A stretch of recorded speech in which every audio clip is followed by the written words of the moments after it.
자, 우리 한 군데 같이 읽고 같이 말씀을 좀 나누겠습니다. 15장 19절입니다. 19절. 15장 19절. 자, 같이 함께 읽겠습니다. 시작. 만일 그리스도 안에서 우리가 바라는 것이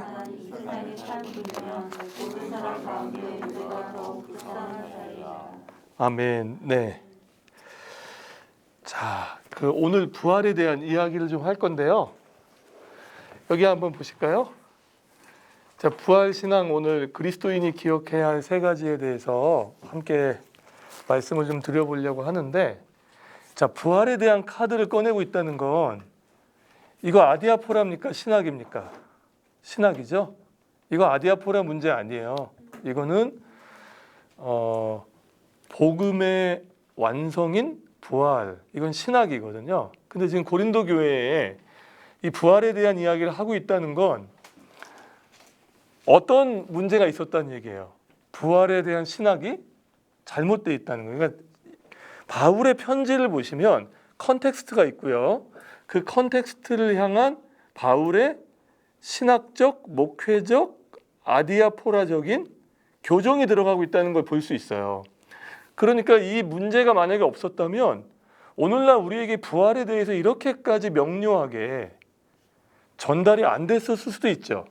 그러니까 우리의 삶의 문제는 곧 뭐가 될까요? 기회가 됩니다. 그러니까 어설프게 알았던 걸 확실하게 알게 되고요. 그리고 그 문제 때문에 오히려 복이 되는 걸 보게 되고요. 지금 이 고린도 교회 안에 이 부활에 대한 신학적인 오해 때문에 바울이 이 편지를 썼으니까 얼마나 명료하게 그 신학적 이해를 우리에게 줍니까? 그래서 바울이 지금 이 부활을 건드리면서 가장 건드리고 싶었던 건 뭐냐면 지금 뭐가 없다고 얘기했어요, 이 사람들이. 부활이 없다고 하는 사람도 있었고 부활이 있다고 하는 사람 중에는 어떤 부활을 믿었어요? 몸의 부활은 없다 이거죠. 부활이 없다고 하는 사람도 있었어요. 그런데 있다고 믿은 사람들 중에는 야, 부활이 몸이 부활하는 건 아니야. 영혼이 불멸하는 거야. 사실 이거는 기독교에서 하나님의 관점이 아니라 헬라 철학에서 온 거죠. 우리 영지주의 했었잖아요. 그러니까 정리해보면 이런 거예요. 영지주의자들은 그 영적인 것처럼 보이는 건 거룩하고 우리의 육체, 그러니까 욕망하는 몸으로서의 육체는 되게 속되게 보니까 두 가지 패턴으로 빠진다 그랬어요. 하나는 금욕주의. 왜냐면 이게 더러운 거니까. 그리고 하나는 쾌락주의. 야, 이거 아무것도 아니야. 그러니까 막 굴려도 돼. 그랬는데 이게 그대로 시대 정신을 타고 교회에 들어와 버리니까 몸이 부활한다는 게 불편한 거죠. 왜요? 아, 이거 몸은 되게 속된 건데 내가 부활을 하면 이왕 부활하면은 이 몸뚱이도 부활한다고? 이게 불편한 거죠. 그러다 보니까 신앙이 어떻게 되냐? 굉장히 추상적이 되죠. 왜요? 사실 우리는 몸으로서의 존재라는 걸 인정해야 되거든요. 배고프면 식사하셔야 되고요. 생리현상 있으면 못 참으셔야 되고. 저 얼마 전에 저 고속도로 가다가 정말 힘들었어요. 찬양을 불러도 못 참겠더라고요. 정말 내 인생 여정 끝내요, 찬양. 근데 다행히 쉼터 나와가지고 와, 네, 아 진짜 비가 오는데 쉼터에 차가 너무 많아가지고 가까이 데리고 싶잖아요. 근데 그러면 차가 못 될 것 같은 거야. 너무 멀리 됐어. 얼마나 많네. 이거 막 진짜 우리 몸적 존재거든요. 그런데 자꾸 신앙을 이 부활에 대한 이해가 잘못된 것처럼 자꾸 이렇게 영적인 차원에서 논하는 걸로. 왜 이런 사람이 있어요. 말은 되게 옳은데 전혀 현실을 경험하지 못한 사람이 하는 말은 그냥 말만 옳아요. 신앙도 그래요. 신앙도 굉장히 교과서적인 답을 내놓지만 인간에 대한 이해나 현실에 대한 이해가 떨어지면 그것만큼 피곤한 게 없잖아요. 지금 몸에 대한 이야기하면서 바울이 계속 얘기하는 게 앞으로 전인적인 부활이라는 얘기를 계속합니다. 그래서 몸의 부활이 굉장히 핵심이었다라는 얘기를 좀 하고요. 그래서 1절부터 11절까지는 그리스도의 부활이에요. 그 역사적 사실이 나오죠. 자, 여기 우리 한 군데 읽어볼게요. 자, 5절부터 8절까지 같이 함께 좀 읽어보겠습니다. 시작. 게바에게 보이시고 후에 12제자에게와 일시에 보이셨나니 그 중에 지금까지 대다수는 살아있고 어떤 사람은 잠들었으며 그 후에 야고보에게 보이셨으며 그 후에 모든 사도에게와 맨 나중에 만삭되지 못하여 난 자 같은 내게도 보이셨느니라. 아멘. 네, 부활의 이 역사성에 대해서 지금 바울이 이제 증언하고 있는 거거든요. 근데 이 부활의 역사성에 대해서 얘기하면서 그 부활한 몸을, 부활한 예수님을 지금 본 사람들을 구체적으로 얘기하고 있잖아요. 우리가 얼마 전까지 살펴봤던 야고보도 나오는데, 자, 이 편지를 기록할 당시에도 6절에 보니까 어떻게 나옵니까? 대다수가 살아 있었다는 거죠. 그러니까 만약에 그 부활이 거짓말이면, 그 부활이 사실이 아니면 오늘날까지 이 편지가 전해질 리는 없죠. 우리가 인류 역사에서도 보면요, 거짓말로 합을 맞춘 거는요, 시간이 지날수록 어떻게 될까요? 왜곡됩니다. 왜냐하면 기억이 가물가물해지기 때문에, 내가 진짜 경험한 게 아니기 때문에 시간이 지나면 굉장히 가물가물해져요. 그런데 내가 진짜 본 건요, 시간이 지나도 결코 가물가물해지지 않아요. 근데 부활이 그렇다는 거죠. 근데 이 편지가 고린도 교회에 전달됐을 때 부활이 사실이 아니면 대다수의 살아있는 사람들이 뭐라고 얘기할까요? 야, 그거 아닌데?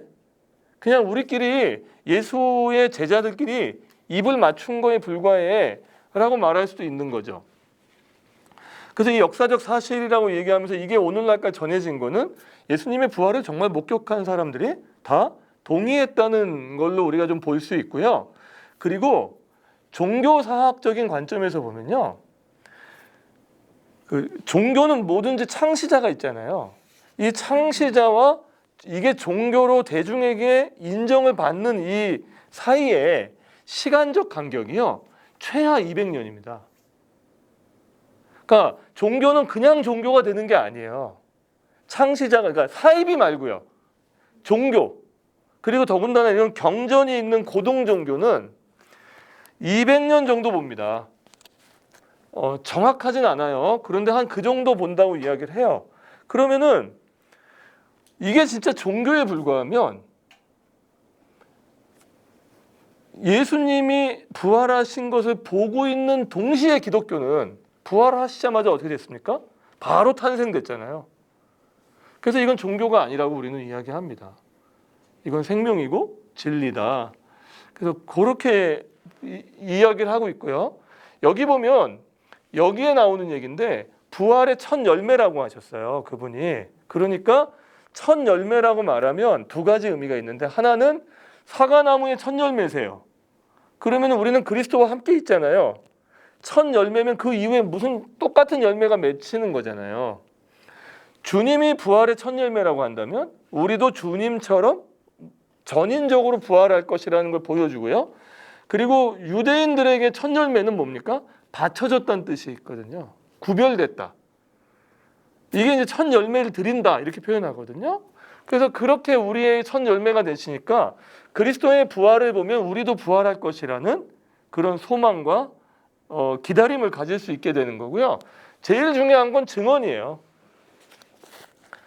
그래서 우리가 부활은, 제가 부활주일날 한번 말씀을 드렸는데요, 우리가 모든 말씀은 살아있을 때 어느 정도 경험하는데 부활은 경험할 수가 없잖아요. 그러니까 경험하시려면 지금 돌아가셔도 안 돼요. 주님이 오시거나 이 세상이 기독교 역사, 인류의 역사가 완성될 때예요. 그때 다 부활하거든요. 그러니까 이 부활은 이제 믿음인데, 그럼 이 믿음이 어떻게 나타나냐 했을 때 우리의 증언, 우리의 삶으로 나타나는 거죠. 부활을 믿는 사람들의 삶, 한마디 말하면 소망입니다. 부활을 믿는 사람들은 어떤 상황 속에서도 소망이 있죠. 왜요? 나는 그리스도처럼 다시 죽을 존재로 부활하는 게 아니라 하나님과 영원히 함께 살 존재로 부활하는 거니까. 자, 그런 이야기를 하고 있고요. 우리 교회도 좀 증언이 있으시죠? 있으시길 축복합니다. 두 번째는 이제 12절부터 44절, 이 죽은 사람의 부활에 대해서 이야기하고 있으면서 우리가 읽었던 이제 가장 불쌍한 자에 대해서 이야기를 하고 있어요. 그래서 이 죽은 사람도 결국은 부활할 거다. 그러니까 이미 죽은 사람은 어떻게 되냐? 이게 이슈였던 것 같아요. 그 사람도 부활할 거다. 그렇게 이야기를 했고요. 35절부터 49절까지가 몸의 부활인데 여기서는 씨와 여러 생명체를 갖고 얘기하죠. 그러니까 씨, 사과 씨를 보면 사과 열매를 사실 우린 봤으니까 알지만 씨만 보면 모르잖아요. 그래서 부활체, 그러니까 연속성과 비연속성이 있다. 우리의 다시 부활하는 몸에는 연속성이 있고 비연속성이 있는데 우리의 아이덴티티 있잖아요. 정체성은 연속성일 거라고 봐요. 그런데 비연속성은 뭐냐? 우리의 늙는 몸이라든지 지금 이 대부분 얼굴에 마음에 드세요? 다시 태어난다면 뭘로 태어나고 싶으세요? 아, 이렇게 얘기하면 환생교리가 되는 건가? 아, 김태희, 최태희로 그냥. 네네네. 그렇게 그 어떤 몸인지는 사실 성경이 우리에게 정확히 얘기해 주지는 않지만 단서가 몇 가지 있는데 그 부활 엑기스 제가 드린 거 있잖아요. 그거 잠깐 보실래요?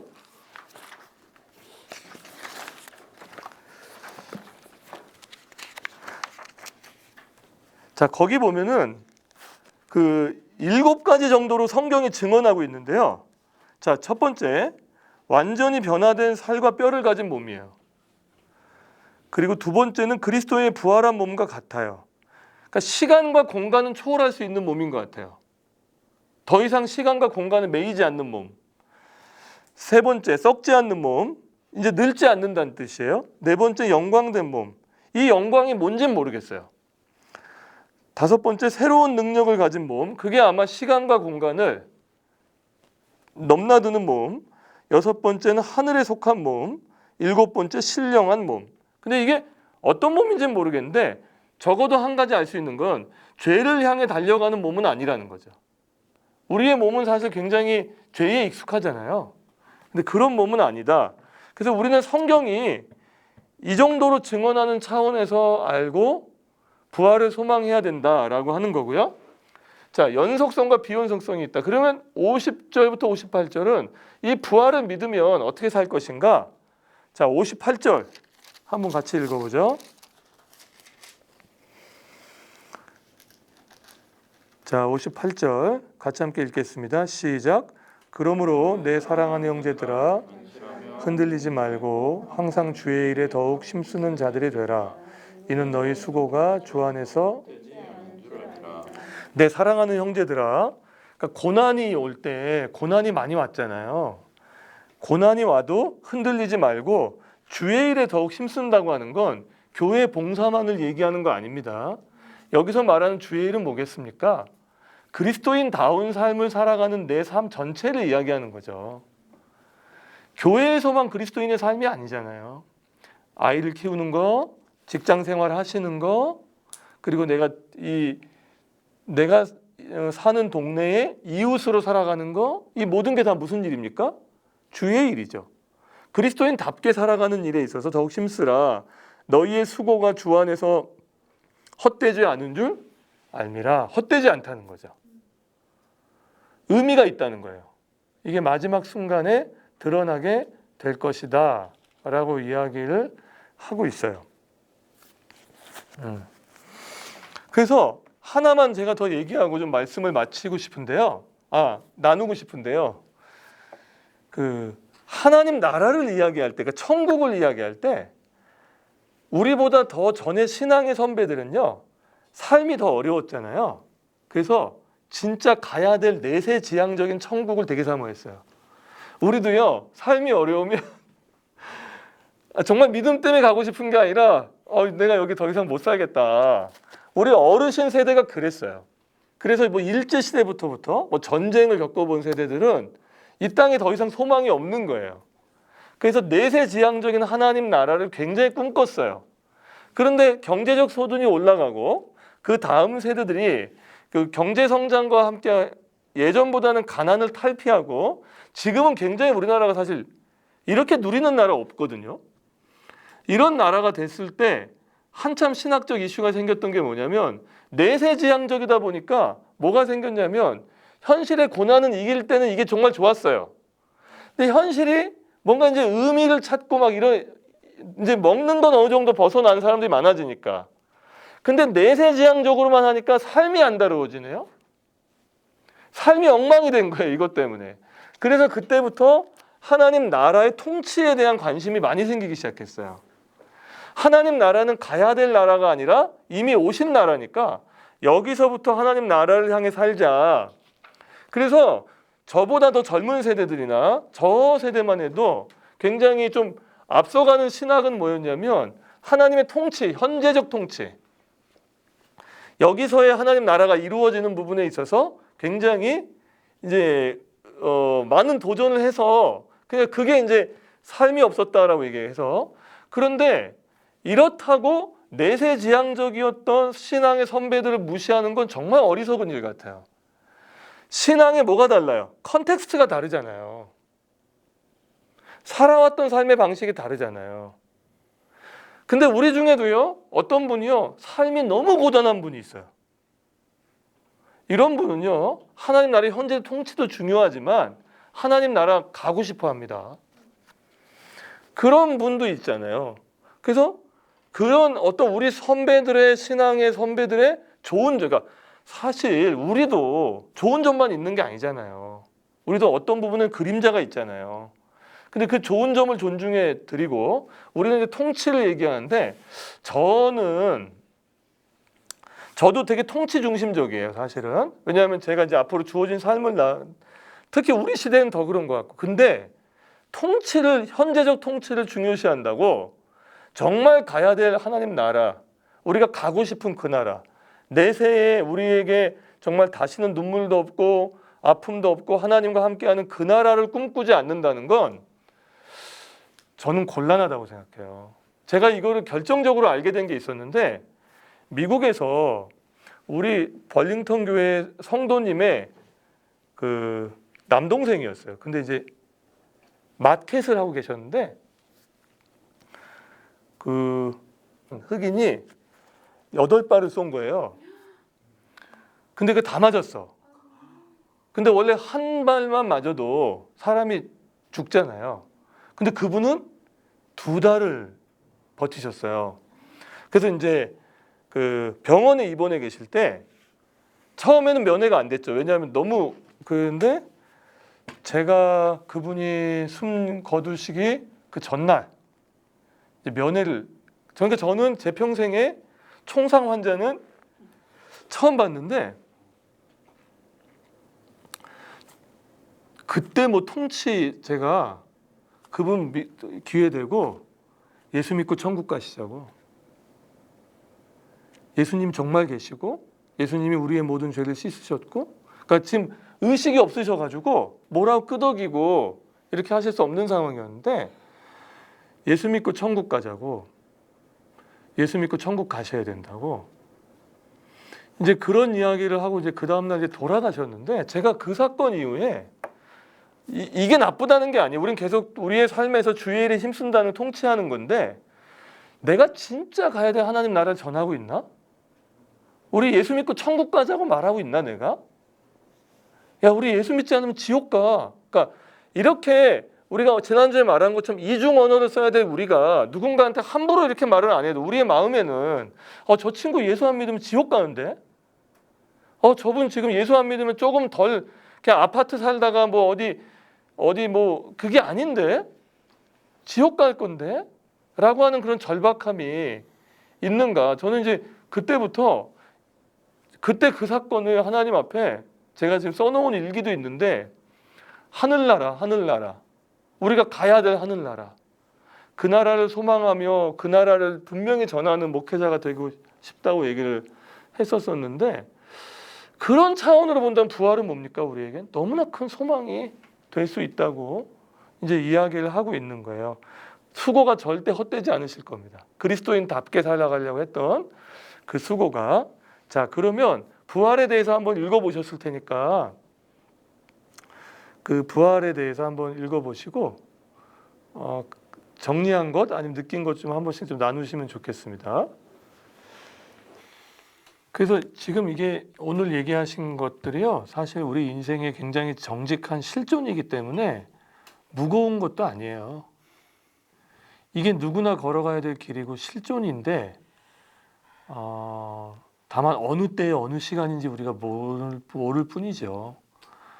그래서 저는 이 말씀 드리고 싶어요. 지난 부활주일날 설교 때 제가 그랬는데 부활은 믿는 거예요.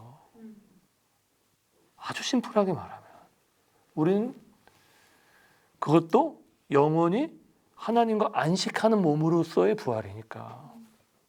그럼 그 땅에 가면 편하게 쉴 거잖아요. 안식이 있을 거잖아요. 그러니까 그 부활을 믿고 한다면 저는 여기 계신 분들이 이 땅 위에 그런 실존은 우리만 갖고 있는 게 아니고 믿지 않는 분들도 갖고 있잖아요. 그럼 정말 우리가 그러니까 만약에 우리가 무슨 말을 할 수 없는 거대한 고난 앞에 서 계시다면 함께 해주실 수 있고요. 내 어떤 도움이 필요한 부분이 있다면 위로해 줄 수 있는 사람들이 누군가? 이게 그리스도인 아니냐는 거죠. 이게. 그래서 우리를 만나는 사람이 그 어두움 속에서 소망의 빛을 발견하고 나 그래도 저분이 말 한마디 참 고맙네 하는 그런 말 한마디도 건네줄 줄 아는 건 부활을 믿는 사람들에게 일어나는 아주 사소해 보이지만 아주 강력한 삶의 방법이라는 거죠. 그래서 우리는 궁극적으로는 긍정적인 사람들이잖아요. 궁극적으로는. 근데 아까 우리 다 여기서 지금 죽음에 대한 이야기 하나씩 하셨지만 사실 물음표가 있는 죽음이 참 많죠. 그리고 따지고 싶고 여전히 가슴 한구석에 있지만 다 이해되지 않는 마치 욥과 같은. 그러나 욥이 나중에 그런 고백을 하죠. 나의 대속자가 살아계셔서 내가 옛날엔 귀로만 들었는데 지금은 눈으로 본다. 나 그분 믿는다. 이게 이제 부활에 대한 우리의 신앙의 고백일 거라고 좀 믿고요. 그래서 제가 물어볼게요. 부활 믿으시죠? 자, 그럼 오늘 좀 말씀을 좀 정리해보고 마치고 싶은데요. 먼저 고린도 교회에 무슨 문제들이 있었냐면 분쟁, 그리고 거룩하지 못한 일, 그리고 자기 과시, 우리가 지금까지 살펴봤던 모든 일어날 수 있는 막장 드라마는 다 있었는데 이 원인이 뭐냐면 결국은 복음 위에 서지 않고 복음으로 살아가려고 하는 걸음을 멈추었기 때문이에요. 자, 그러면 성경에서 복음은 무엇인가? 우리 3절과 4절을 같이 한번 좀 읽어볼게요. 자, 읽겠습니다. 시작. 내가 받은 것을 먼저 너희에게 전하였노니 이는 성경대로 그리스도께서 죽으시고 장사 지낸 바 되었다가 성경대로 사흘 만에 다시. 자, 이게 우리에게 주시는 아주 그 복음의 원액입니다. 원액. 엑기스죠. 여기에 이제 살이 붙긴 하지만 성경대로 우리의 죄를 위해 죽으시고 성경대로 사흘 만에 다시 부활하신 거 우리 믿는 거잖아요. 이게 우리에게 주는 복음인데 그래서 이 우리 한국 교회에서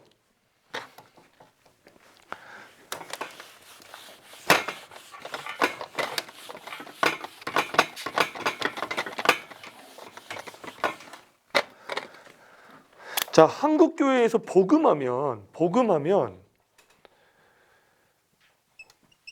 주로 이 복음은 그럼 결국은 뭐예요? 십자가와 부활이잖아요.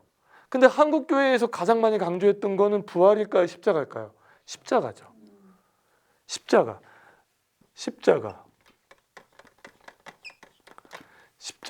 근데 이 십자가는 무엇을 향하죠? 부활을 향하잖아요.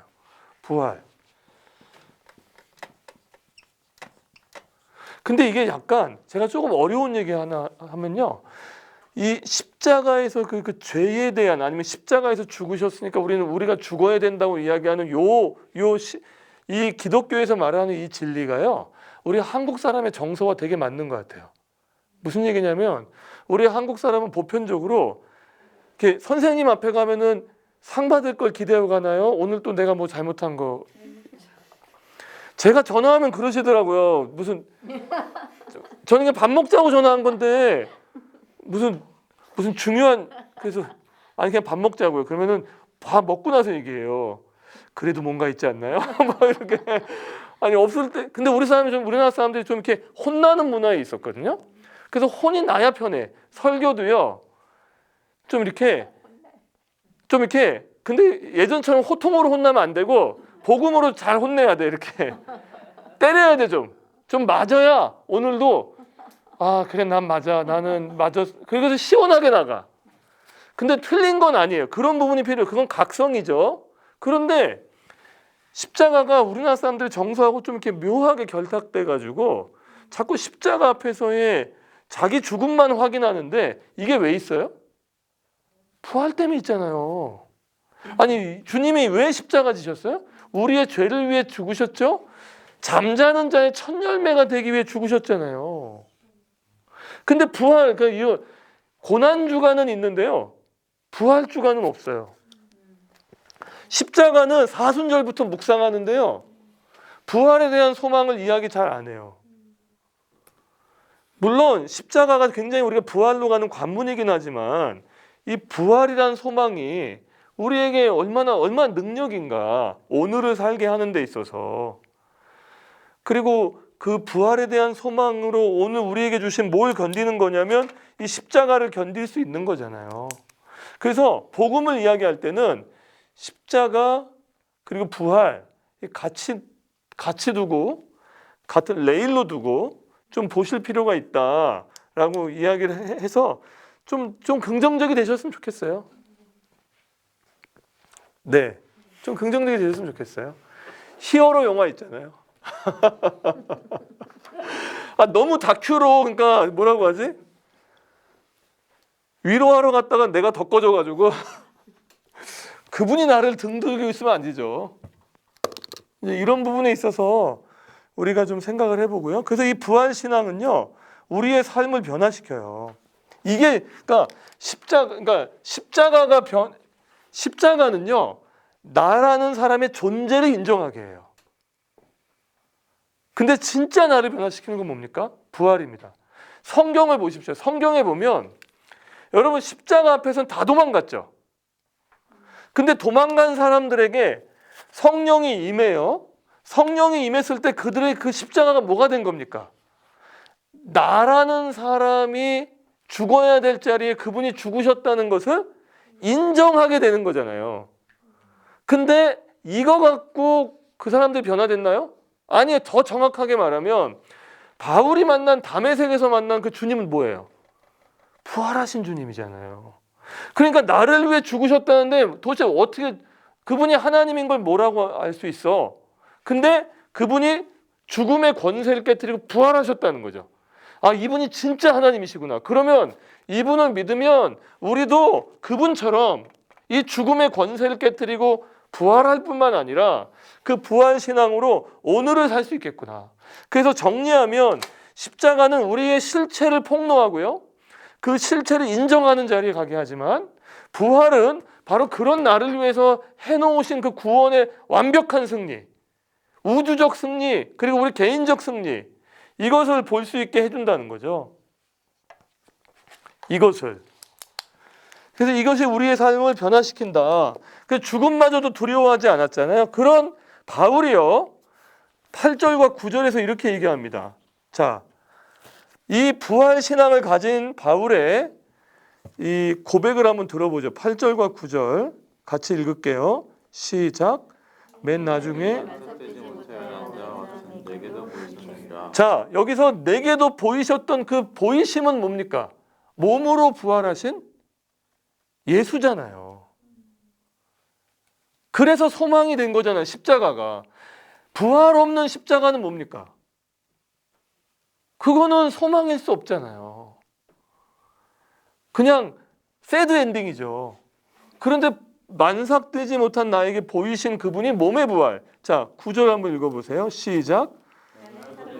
작은 자라 나를 하나님의 속으로 사도라 칭함 받기를 분명하지 못하시니라. 10절 11절까지 읽어볼게요. 그러나 내가 나된 것은 하나님의 은혜로 된 것이니 내게 주신 그 은혜와 헛되지 아니하며 내가 모든 사도보다 더 많이 수고했으나 내가 한 것이 아니요 오히려 나와 함께 하신 하나님의 은혜로다. 그러므로 나나 그들이나 이같이 전파하며 너희를 같이 믿었느니라. 자, 바울이 이렇게 얘기하죠. 나의 나된 것은 하나님의 은혜인데 은혜라고 얘기하잖아요. 근데 바울이 이렇게 모든 사도보다 더 많이 수고한 이유가 뭡니까? 부활하신 주님 때문이잖아요. 진짜 본 거잖아요. 그러니까 그분이 나를 보여주신 거잖아요. 부활이 정말 믿음이 된 거잖아요. 내 눈앞에. 그러니까 두 가지가 오는 거죠. 하나는 내가 만삭되지 못한 자라는 자기 인식. 만약에 부활이 없는데 맨날 나는 만삭되지 못한 자라고 얘기하는 건 자기 비하가 될 수도 있어요. 아니 어디 가서 계속 그런 말만 하면 그게 겸손한 게 아니고요. 자기 비하일 수 있다니까요. 그렇게 말하는 게 편한 거예요, 자기가. 그리스도인들 중에 그런 분도 계세요. 가끔씩. 그런데 그렇게 말하면서 더 많이 수고하잖아. 뭐 때문에요? 부활 때문이잖아요. 내가 다시 그분 앞에 설 때 그분이 내게 상을 주실 것이다. 요 부활 신앙을요. 이 로마서 1장 14절 한번 좀 펴보실래요?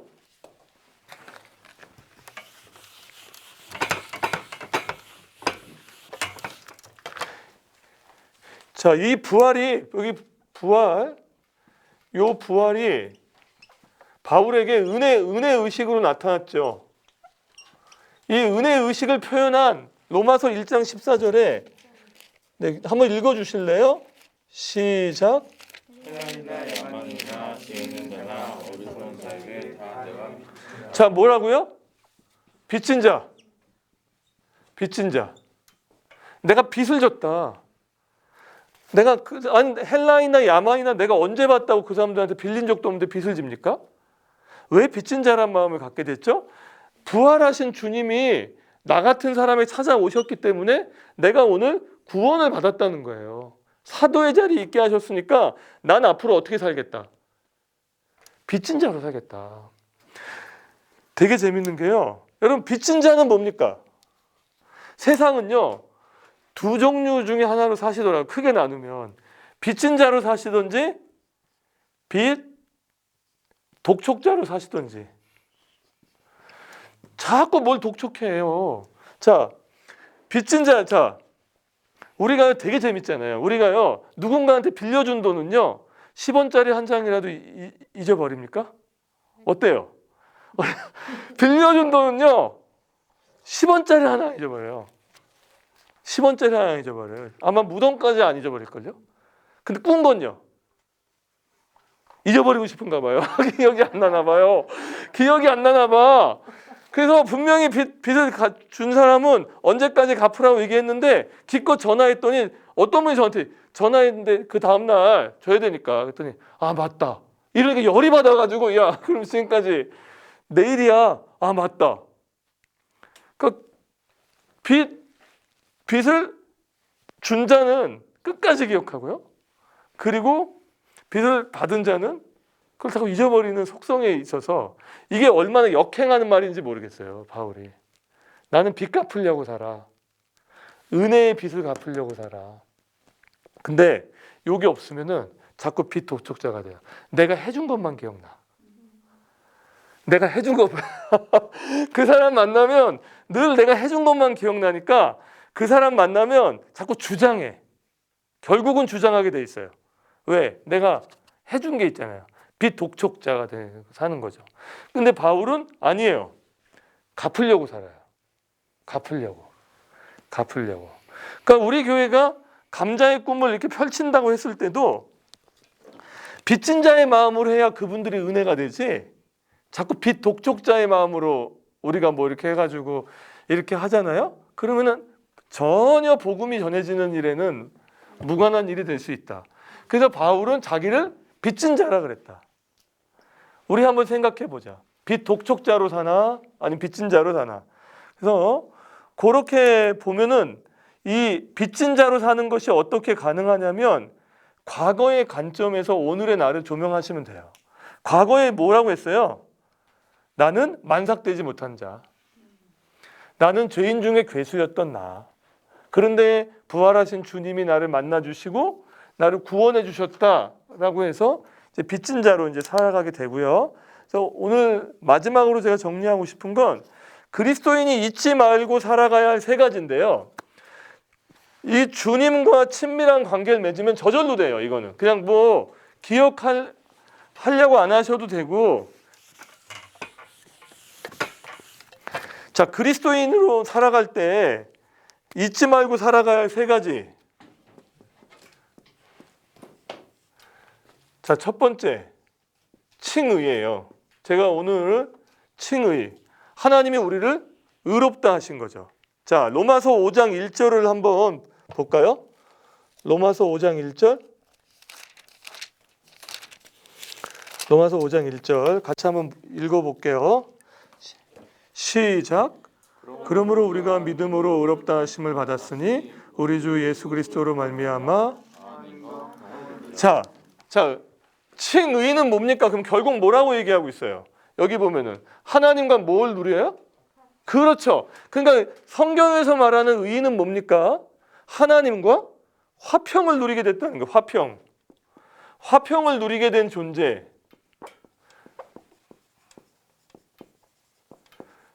여기 그러면 예수 그리스도로 말미암아 할 때 예수는 뭡니까? 십자가와 부활까지 포함하셔야 되겠죠?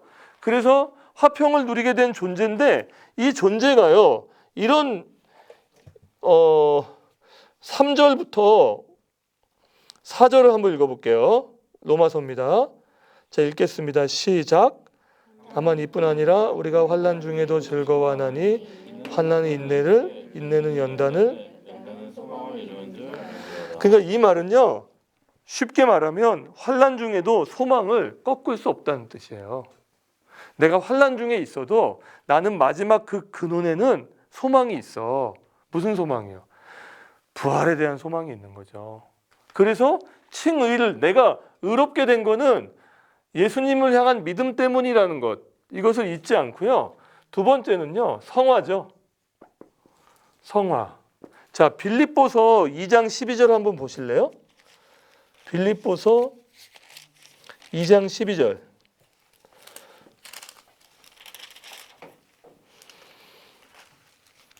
자, 한번 읽어볼게요. 시작.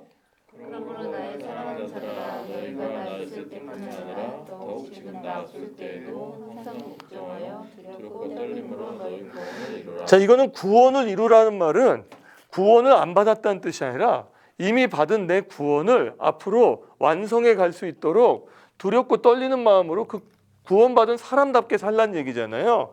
그 칭의는 여기 보면은 이 칭의를 얘기하면서 이게 도대체 어떤 삶에 나타나나 14절 한번 읽어봐요. 14절. 시작.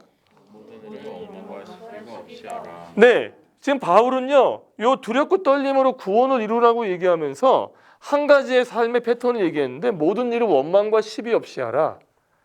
그게 거룩이죠. 거룩한 삶. 하나님 닮는 삶. 이렇게 이해하시면 되겠어요. 하나님 닮는 삶. 마지막 세 번째, 심판이에요. 히브리서 9장 27절 한번 보시겠어요? 히브리서 9장 27절 한번 보죠.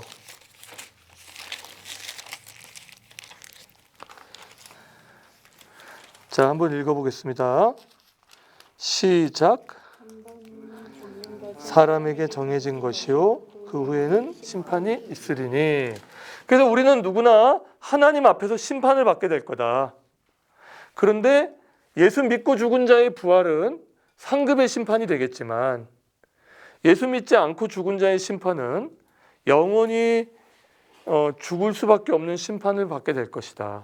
그래서요, 사실 천국과 지옥이라는 것을 이야기할 때 아까 얘기 잘하셨어요, 나대혁 성도님. 신약 성경에 지옥이 어떤 곳일 거다 이렇게 막 구체적으로 묘사된 게 없어요. 예수 믿으면 천국 간다 뭐 이런 이야기를 구체적으로 묘사한 게 요한계시록 정도인데 한 가지 분명하게 얘기한 건 있어요. 거기는 쉼이 없을 거다.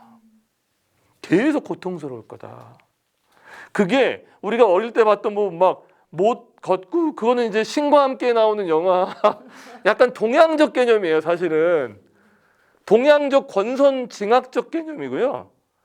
한 가지 분명한 건 늘 안식 없는 우리 왜 불면으로 잠을 못 이뤘던 그 밤이 영원히 계속된다는 거죠.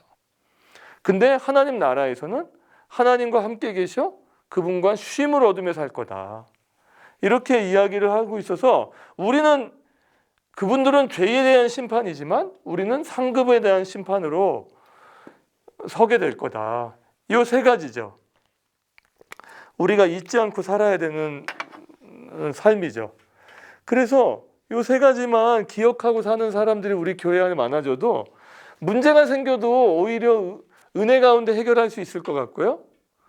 근데 문제가 생겨도 은혜 가운데 해결할 수 없는 것은 대부분 이제 성화의 문제에 있어서 일로 안 가고 이쪽으로 안 가니까 대부분 여기에 멈춰 있다든지 뭐 이렇게 되니까. 그래서 이 세 가지를 기억하시면 서로 격려하며 사시면 좋겠습니다. 서로 격려하면서 사시면 좋겠다라는 생각 하게 됩니다.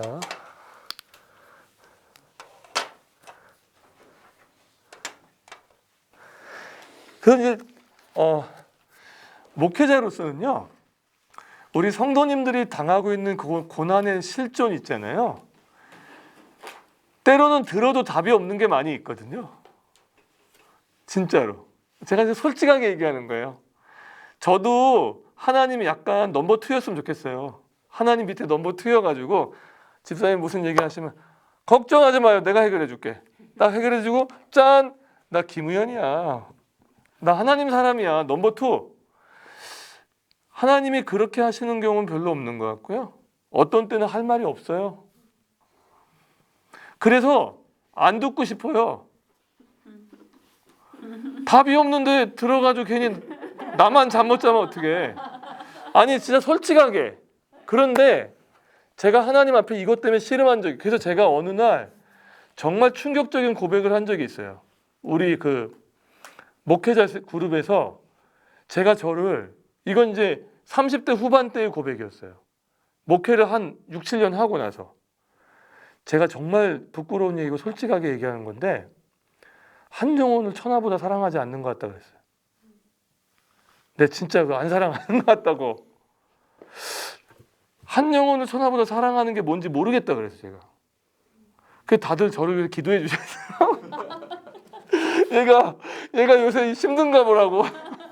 근데 정말 고민됐어요. 그게 도대체 이게 내가 한 영혼을 천하보다 사랑한다? 이게 가능한 일인가? 이게 가능한 일일까? 집에 있는 내 아내도 잘 사랑하지 못하는 내가? 이게 가능한 일일까?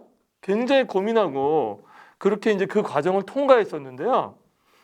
어느 날 보니까 이제는 제가 조금은 그게 무슨 말인지 알 것 같아요. 무슨 얘기냐면 우리 성도님들의 삶의 현장에 벌어진 수많은 삶의 애환과 뭐 가슴앓이와 그게 크던 작던 그거를 온몸으로 같이 공유하면서 마주하면서 기도하면서 하나님 나라 가는 거더라고요. 그걸 피하면 비겁해지더라고요. 그걸 안 하려고 하면 안 되더라고요.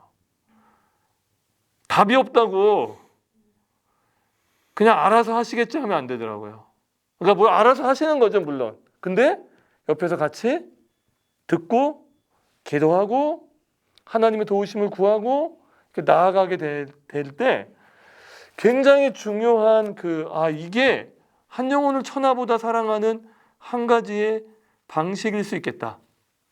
그래서 성도님들을 만날 때마다 격려하고 그리고 우리 서로 어떻게 하면 서로 그 삶의 걸음을 부활에 대한 소망을 가지며 걸어갈 수 있도록 할지 그렇게 해 나가야겠다라는 생각을 했었어요. 제가 정말 배웠던 건 뭐냐면 그 끝까지 그 정말 어느 한 자락에서도 절망밖에 없는 그 순간에서도 부활의 소망을 가진 자의 그 믿음의 선포와 고백이 그 영혼을 아니면 그 가족을 놀랍게 살릴 수 있고 그리고 그것이 복음의 계기가 될 수 있다.